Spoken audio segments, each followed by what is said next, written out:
गोंदिया शहराला लागून असलेल्या पांगोली नदीच्या पुलाची दुरावस्था झाली आहे।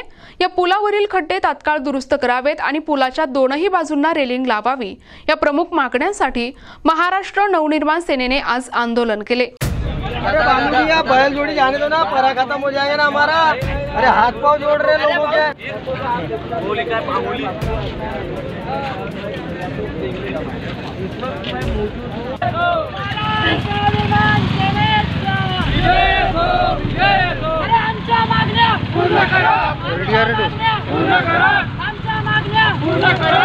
गोंदिया शहर आणि ग्रामीण भागाला जोडणारा पांगोली नदीवरील पूल पूर्णपणे खड्डेमय झालाय। तसेच पुलाच्या दोनही बाजूंची रेलिंग तुटलेली असल्यामुळे त्या ठिकाणी अनेक छोटे मोठे अपघात घडत आहेत। त्यामुळे संतप्त झालेल्या मनसे कार्यकर्त्यांनी प्रथम पांगोली नदीच्या पुलावर धरणे आंदोलन केले। त्यानंतर मनसे कार्यकर्त्यांनी सार्वजनिक बांधकाम विभागाच्या कार्यालयावर धडक मोर्चा काढलाय। यावेळी कार्यकर्त्यांनी सार्वजनिक बांधकाम विभागाच्या कार्यकारी अभियंत्यांविरोधात जोरदार घोषणाबाजी केली। या आंदोलनामुळे प्रशासनावर तातडीने कारवाई करण्याचे दडपण आले आहे।